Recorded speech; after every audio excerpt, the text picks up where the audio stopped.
What's up guys, Mickle here, and in this video we need to talk about something very strange that just happened in the Ripple SEC case that I think is going completely under the radar. Now this was actually a filing in this case that not a single lawyer has been able to explain, and it is one of the only times this has ever happened in my time covering this case. Typically to this point, whenever there has been a filing by either party, most of the lawyers on Twitter have been able to rationalize why that filing occurred. They're able to get behind the motives of the parties putting the filing forward, and even if they disagree, there's typically logic behind it that can be explained through law. But something just happened that is so unique, and almost none of the lawyers following this case can even remotely understand why it happened. Towards the end of this video, I'm going to show you guys exactly what this is and what I believe is happening behind the scenes. I think this is super interesting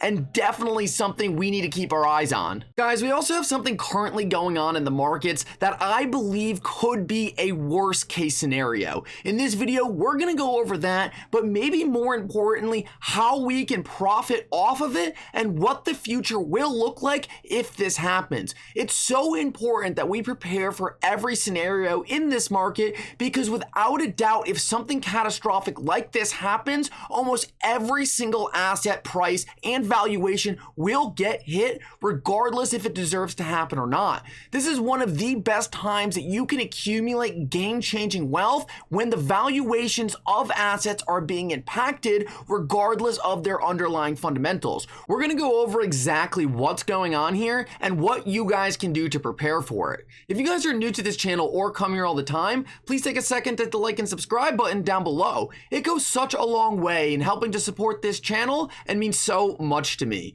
If you guys are ever looking for a good place to buy some XRP, make sure to check out the link in the description below. With that said though, let's jump right into it, and I hope you guys enjoy the content.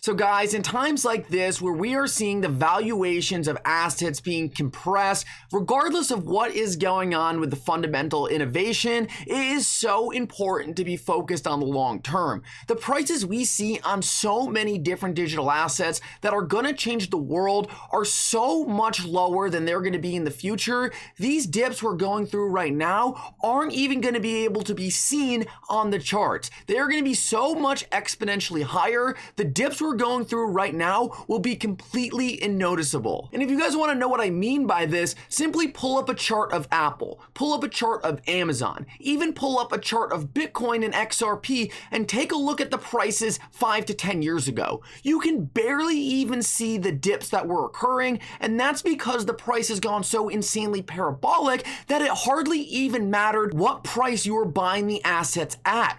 All you had to do was gain exposure to the asset and not sell it in times of fear.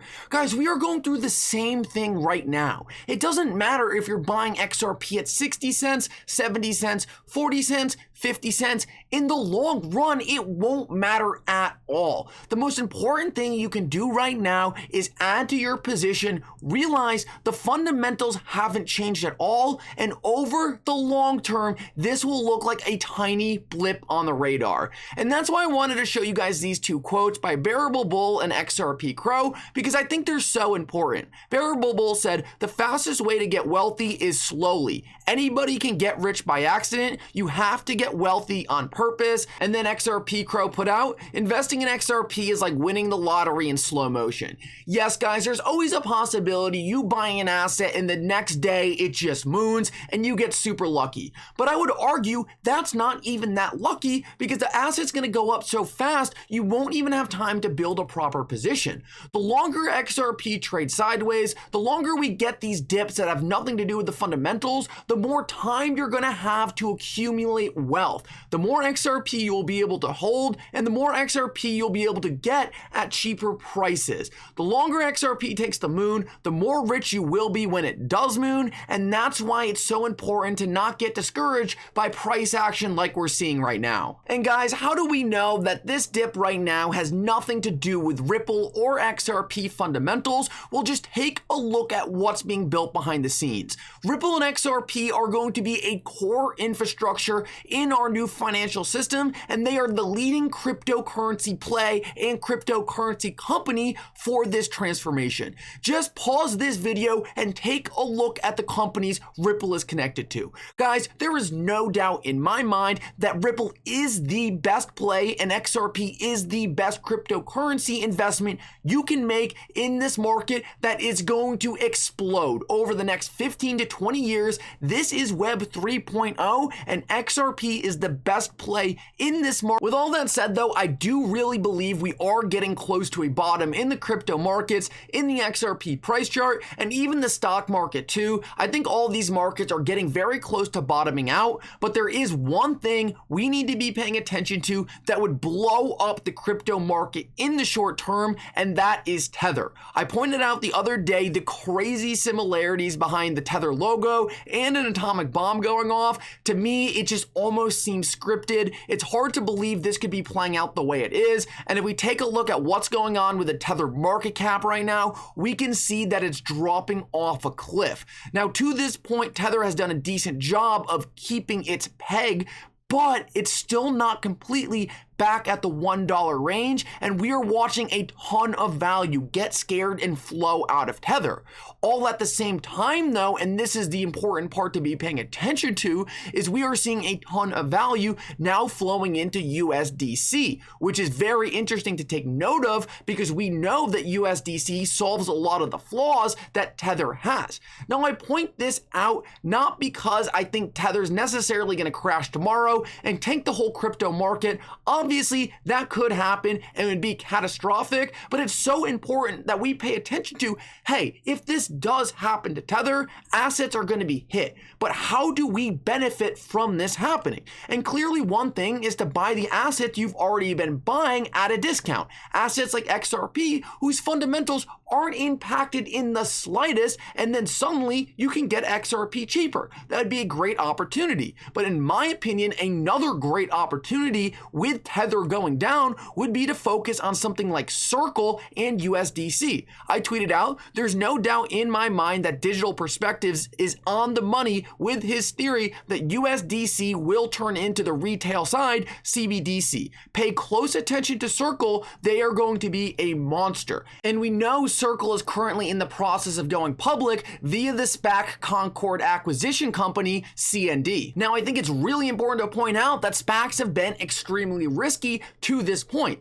Not necessarily that a company is bad if it goes public via a SPAC, but SPACs have been getting hit very hard. Take a look at Markforged, a 3D printing company. They stayed forever at $10. As soon as their SPAC completed, they dropped off a cliff. I only point this out because if I'm showing you the SPAC CND, I want you guys to be prepared that it's not necessarily going to go straight to the moon. I am preparing for it to do something like this because that's what all the SPACs in the market have been doing. That being said though, I do think investing in Circle is a very interesting way to hedge Tether going down. There's no doubt in my mind that if Tether does go down, almost all the market cap of Tether is going to flow into USDC, and USDC is going to become huge, and Circle being the company that backs the value of the USDC coin, that's a very interesting investment opportunity for me, and I think Circle is going to be a monster in the future. Now, that doesn't mean Circle's not going to get wrecked in the short term, and that's something we need to be paying attention to.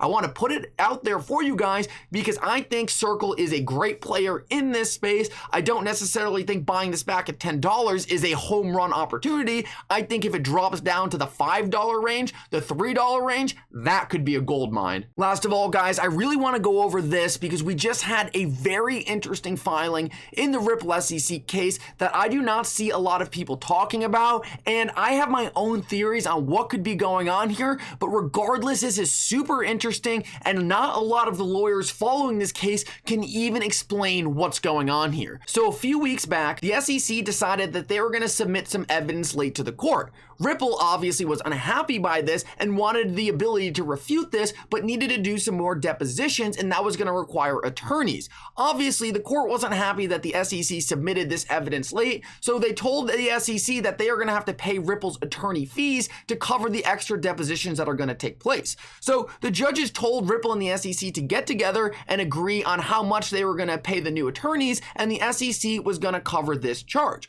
Well, she also said, knowing that these parties have a hard time agreeing on this stuff, if you guys can't agree, then I will make the payment based on an average of what these attorneys have been making thus far. Seems pretty straightforward, seems pretty easy. Well, just the other day, Ripple and the SEC actually filed something to ask for more time to talk about the payment of the attorneys. And you might be thinking, why is that so weird, or what impact could that have? Well, take a second and listen to this. First, Stephanie Hubert tweeted out, "It just doesn't make sense to me. One, Judge Netburn already told them what would happen if they couldn't agree, so why aren't they just going through with this method? Second, wouldn't it take just as much time to write this whole proposal about how they couldn't agree rather than just coming together and agreeing on the legal fees? And three, how could it possibly take so much time for them to be talking about what these legal fees should be when they already have so many lawyers on their team that they can just go by? It's a very easy thing to resolve and doesn't really make sense why they would go back to the court and file this document to say, hey, can we have another 14 days? It seems very trivial. Well, that's just me and Stephanie Hubert talking about this, but Bill actually got involved, and I really like what he said. And he said it 100% makes no sense. The amount involved in this discrete part of the case, in a case of this magnitude, is too small, and it is rarely sensible to have fights about quantum of cost because it costs more for both parties to have the fight than the cost they are fighting about. He goes on to say, I cannot possibly see how the parties could be more than a few tens of thousands of dollars apart, and why with all that the attorneys have to do in this case and what is at stake that they would need to delay a compromise on this issue. And I completely see what Bill is saying here. He's saying, why would you take all the time and money it takes to even file this document just to argue about a couple tens of thousands of dollars? At the end of the day, that tiny amount of money, which is a lot of money of course, isn't going to make any difference in the case, and you're going to spend almost just as much time arguing about the amount of money. So what was the point in delaying this? Well, I have a very interesting theory that the word attorney fees is really just talk about settlement. Why would these parties need more time to talk about attorney fees? Bill makes it very clear they do not. So what if they are just using this time where they're supposed to be discussing attorney fees to talk about settling the case? We know that the SEC is currently in a situation where they are desperate to settle. They cannot go to summary judgment. They need this thing to be settled. Also, Jeremy Hogan and many of the lawyers following this case say that right now is a prime time for this case to be settled, and that's because the longer this thing drags out, the more of a compromised position the SEC is going to be in. In my opinion, it is very possible that when Ripple and the SEC are meeting to talk about these attorney fees, there is other talk going on, and I think that talk is heavily about a settlement. That's why they delayed it another 14 days. They want some more time to hammer out the details, but I do not believe this getting extended has anything to do with the attorney fees. Let's hope it's a settlement. Let's hope this thing's almost over. I know I can't wait. Guys, I hope everyone had a great weekend. Make sure if you're still watching, you like and subscribe. It really does help me out so much. And for now, Mickle out.